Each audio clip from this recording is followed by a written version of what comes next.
Comme je le disais au début de la célébration, aujourd'hui, je vais continuer de vous parler de prières dangereuses. Je ne sais pas si vous avez peur, mais je vais commencer par la prière régulière, avant de vous parler de la prière dangereuse. D'abord, est-ce que la prière ordinaire ou régulière qu'on fait, est-ce qu'elle est importante? Bien entendu. La prière ordinaire, c'est une relation avec Dieu, ça me permet de garder le contact avec Dieu. C'est comme si vous avez un ami, puis ça fait 6 mois que vous n'avez pas parlé, bien, je ne suis plus son ami, là. Et la prière régulière, ça me permet de rappeler que Dieu fait partie de ma vie. Et la semaine passée, j'expliquais, des fois, il faut prendre des mots, j'essaie de trouver des mots, des comparaisons. On pourrait dire que la prière régulière, là, c'est comme une conversation, un dialogue avec Dieu. Mais vous savez, c'est quoi le danger que nous, on fait? Le danger, c'est que ça devienne un monologue. Dieu, écoute-moi, il faut que je te parle. Si c'est vrai que la prière est un dialogue, ça veut dire qu'il y a un temps où je dois parler. J'en ai-tu des demandes à faire? Des vraies demandes sérieuses? J'en ai-tu des demandes à faire? Un temps pour parler, un temps pour écouter. Et quand on fait des prières qui sont plus sérieuses, vous avez remarqué que ça ne se règle pas dans 2 fins de semaine. Là. Il faut continuer le dialogue. Il faut continuer de converser avec lui. Moi, je vous dis, bien, Dieu va nous parler. Ouais. Comment Dieu il fait pour nous parler? C'est bon de savoir ça aussi, là. Il y a plusieurs façons dont Dieu peut nous parler, mais je vous donne les façons les plus répandues, là. Habituellement, comment Dieu nous parle? Dieu nous parle à travers les événements de la vie. Est-ce que c'est Dieu qui envoie les événements de la vie? Non, non, non, non. Dieu, il respecte l'humanité. Dieu peut me parler à travers une belle joie. Dieu peut me parler à travers un événement difficile de ma vie. Mais qu'est-ce qu'il fait à travers les événements? Si je suis à l'écoute, ça m'amène à réfléchir. Et c'est dans ce temps-là que les choses avancent. Une deuxième façon où Dieu prend habituellement pour nous parler, Dieu nous parle à travers les personnes autour de nous. Spécialement, vous avez des personnes qui ont plus de confiance dans votre vie, là. Écoutez ce que ces personnes-là vous disent. Et ça aussi, ça va vous faire réfléchir. C'est tellement vrai tantôt que je disais que Dieu parle à travers les événements de ma vie, mais pas juste à travers les miens, là. Moi, des fois, Dieu me parlait à travers des événements qui arrivent à des gens proches de moi qui disent « Oh, Dieu, je n'avais pas pensé à ça. » Ça nous aide à avancer, ça aussi. L'autre aspect, c'est de croire. Nous, on croit à un Dieu qui a une vision beaucoup plus large que nous. Moi, mes lunettes, là, ils sont limitées. Et la plupart de nos problèmes, on peut même dire ça, même si je n'avais pas la foi, je pourrais vous dire ça, la plupart de nos problèmes, c'est qu'on a une vision beaucoup trop étroite. Je vois mon problème, ma situation, puis je ne vois pas ce qui est autour. Qu'est-ce que ça fait, la prière? Si je suis sincère dans ma prière, quand je prie, là, ça vient élargir mon regard. Et le fait que ça élargit mon regard, c'est là où je peux voir des opportunités que je n'avais pas vues avant. Et dans toute prière, ce qu'on oublie, une prière chrétienne, moi je ne vous parle pas des hindous, là, je vous parle d'une prière chrétienne. Dans la prière chrétienne, j'ai toujours, pas de temps en temps, j'ai toujours une partie à faire. Et Dieu a une partie à faire. C'est un travail d'équipe, ça, la prière. C'est tellement vrai que je vous disais, bien, je vais arriver à vous parler de la prière dangereuse, là. Moi, j'en ai marqué des intentions qui me tiennent à cœur. Mais si depuis la semaine passée, je n'ai pas bougé le petit doigt, je n'ai pas rien fait, mais je m'excuse, je ne suis pas sérieux dans ma prière. Si c'est vrai que c'est une activité d'équipe, il faut que je fasse ma part, là. Puis Dieu va compléter. On fait équipe ensemble. Maintenant, je vous parle de prière dangereuse. C'est moi qui ai inventé ce mot-là, ce n'est pas un terme technique du tout, là, mais je voulais vous faire réagir un petit peu. J'ai essayé de vous faire peur, mais ça ne marche pas, là. Mais... Donc, qu'est-ce que je veux dire là-dedans? Une prière dangereuse, c'est une prière dans laquelle je fais une demande plus précise à Dieu. Et normalement, c'est une demande qui me tient vraiment à cœur. Si vous n'avez pas quelque chose qui vous tient vraiment à cœur, laissez faire ça. Je vous parle de ça, si je m'adressais à des jeunes qui sont au primaire, là, tout ce que je vais vous dire dans la suite, je ne dirai jamais ça. Pourquoi je vous parle de ça? Parce que je vous parle d'une prière où on mature, on devient adulte dans la foi. Donc, une prière dangereuse, c'est une demande très précise, quelque chose qui me tient à cœur. Et comme c'est un sujet qui me tient à cœur, dans la vraie vie, là, ça ne se règle pas dans 2 fins de semaine. J'aimerais bien vous dire que ça va être instantané, là. Ce n'est pas de même que ça marche. Mais si j'y tiens à cœur, ça va paraître parce que je vais poursuivre ma demande. C'est ça, une prière dangereuse.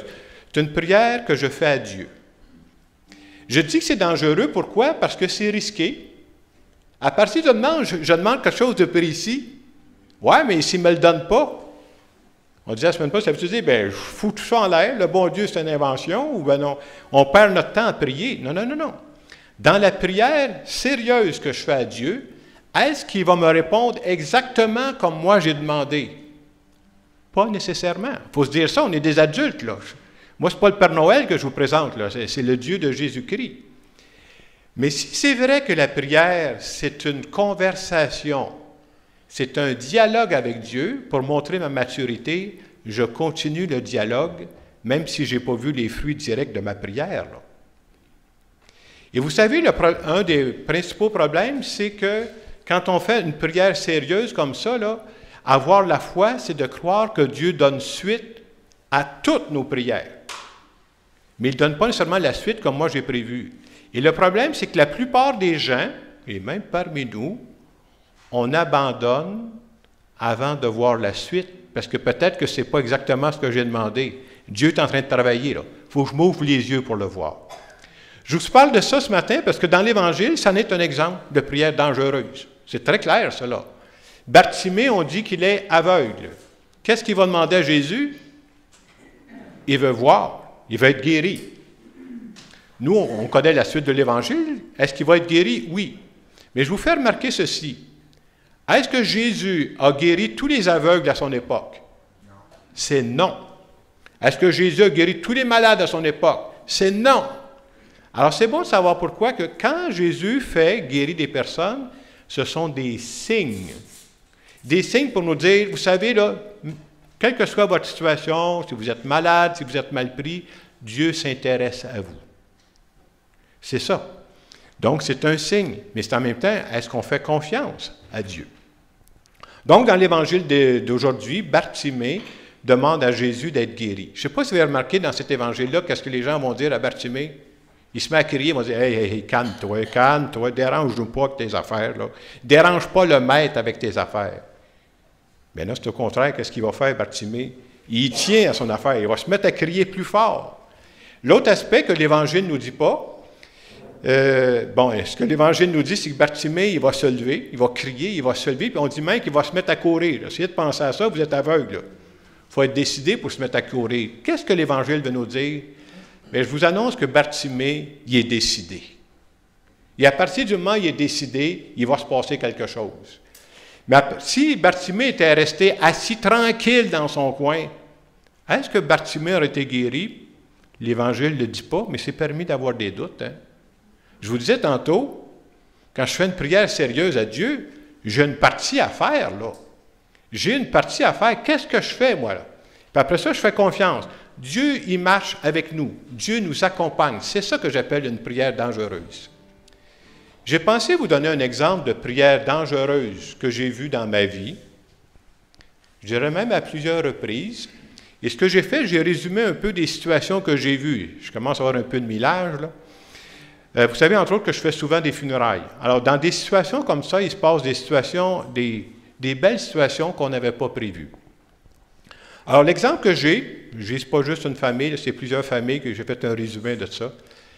On apprend, bien, dans notre famille, notre père est pris du cancer. Quand ça arrive, ça, dans une famille, là, ça vient bouleverser la vie complètement. Là, vous comprenez que ça fait vivre beaucoup d'émotions. Hein? On n'avait pas prévu ça. Avez-vous prévu qu'il y en a d'autres qui vont avoir le cancer dans les années à venir? Ce n'est pas prévu. Hein? C'est toujours une surprise quand ça arrive ces moments-là. Et pour des gens qui sont chrétiens, qu'est-ce que tu fais dans ce temps-là? Bien, une des choses que tu penses à faire quand quelqu'un est malade comme ça, à quoi vous penseriez de faire, vous autres? Prier. Ouais, ça vaut-tu la peine de prier pour quelqu'un qui a le cancer? On perd-tu notre temps, là? Mon père est mort, là. Mais si j'apprenais que mon père a le cancer, là, il était vivant, est-ce que je prierais pour lui? Certainement.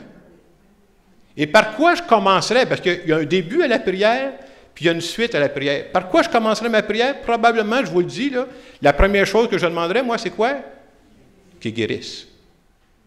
Est-ce que ça veut dire qu'il va guérir? Non, non, non. Mais je commande. Laissez-moi commencer en quelque part, là. Je viens d'apprendre qu'il est malade, là. Ce que je veux vous montrer, c'est qu'il y a un développement dans la prière. C'est ça, une prière dangereuse. Mais si je ne lâche pas en cours de route, là, ça ne s'arrête pas dans 2 fins de semaine. Et vous savez, quand quelqu'un commence comme ça, je vais vous montrer l'exemple d'une famille là, que j'ai pris, qui ont prié pour leur père, puis ils voulaient qu'il guérisse. Et je vais vous montrer cet exemple-là, il n'a pas guéri, il est mort, leur père. Mais je veux vous montrer qu'il s'est passé quelque chose. Alors, ces gens-là priaient pour leur père, vous savez comment ça marche, on apprend le cancer, tout le monde dit, bien, on va en parler au médecin, ah, on vient de trouver un traitement qui serait bon pour vous. Quand vous accompagnez quelqu'un comme ça, là, vous vivez des up et des down. Tu apprends qu'il y a un traitement. Ah oui, là, on a de l'espérance, ça va marcher. 2, 3 semaines après, on dit le traitement ne fonctionne pas. Ta ballonne a dégonfle. Il faut savoir qu'on vit tout ça, là. Vous êtes en train de prier, là. Ça continue, là. Et pendant qu'il vit ça, on se rend compte que c'est toujours triste de voir une personne qu'on connaissait bien, qu'on aimait, qui perd ses capacités. Et pendant qu'on vit ça, les gens se rendent compte que leur père change. Leur père devient plus vulnérable. Leur père devient plus sensible, parce qu'il voit bien ce qui se passe autour de lui. Et leur père les a toujours aimés, mais peut-être pour une des premières fois, il commence à leur dire « Je vous aime ». Et dans cette famille-là, je ne sais pas si vous venez d'une famille parfaite, là, vous autres, je ne sais pas si ça existe sur la planète, je ne veux pas vous offenser, là. Mais ce qu'il y avait, c'est qu'il y a des tensions dans la famille. Et pendant que les gens continuent à prier pour leur père, qu'est-ce qui se passe? On dirait que le fait qu'ils sont regroupés autour de leur père qui est malade, on dirait que les tensions diminuent. Les chicanes qui avaient de l'air si importantes deviennent beaucoup moins importantes, puis l'harmonie arrive dans la famille. Et finalement, tout ça se passe, et à la fin, leur père, il meurt. Ma question, est-ce que ces gens-là ont prié pour rien? Est-ce qu'ils ont perdu leur temps? Leur père est mort, je vous rappelle, là, leur père est mort, c'est ça qu'ils ont demandé au début, là. Donc, c'est une prière dangereuse qui ne s'est pas réalisée comme ils pensaient. Est-ce qu'il ne s'est rien passé? C'est ça que je veux vous dire. Et ça peut arriver de temps en temps. Mais si moi je dis, ah, si mon père n'est pas guéri, je lâche tout, j'arrête de prier, je manque de maturité dans la foi. Quand je vous parle de prière dangereuse, je vous amène à... Je n'aurais pas fait ça à 20 ans, cette prière-là que je vous dis. Là, j'ai doublé au moins le 20 ans. Alors, je peux commencer à faire des prières plus matures. Et c'est important de faire ces prières-là, je vous dis pourquoi. Parce que sinon, Saint Jacques dit, vous ne recevez rien parce que vous ne demandez plus rien. Est-ce que je demande encore quelque chose? Commence par une demande, puis elle va changer en cours de route. Et quand tu vis ça, puis tu as l'expérience de vivre ça, puis j'ai la chance d'avoir vécu ça à quelques reprises, ça vient tellement solidifier ta foi. Tu dis, c'est pas moi qui change Dieu là, dans ma prière. Non, non, non, non. C'est qui change dans la prière? C'est moi qui change. Mais Dieu me fait voir la vie autrement. Dieu me fait découvrir des signes auxquels je n'aurais pas pensé, de voir des changements. Et ça, là, c'est ce que j'appelle une prière dangereuse qui donne du fruit. Alors, pendant ces fins de semaine, moi, je vous invite, est-ce que vous avez des intentions sérieuses à demander à Dieu? Moi, ce qui m'a frappé, c'est que la question que Jésus pose à Bartimée, c'est comme, on croit que c'est paroles de Dieu, ça s'adresse à nous. Que veux-tu que je fasse pour toi? Si je passais dans le micro, réponse, s'il vous plaît. Je le sais-tu? Hey, j'espère que j'ai d'autres choses à demander, que je voudrais qu'il fasse soleil demain. Non, hey, j'ai-tu des demandes plus sérieuses à faire à Dieu? Puis commencez par où vous pouvez commencer, puis regardez comment ça va évoluer. Pour moi, c'est ça la prière dangereuse. C'est une prière pour croyants matures. Et je souhaite qu'on devienne de plus en plus mature dans la foi. Bon, je pense que c'est le temps que j'arrête.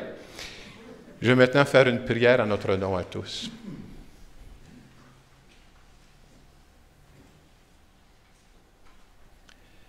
Seigneur Jésus, ce matin, j'aimerais te demander de me rendre plus persévérant dans mes prières.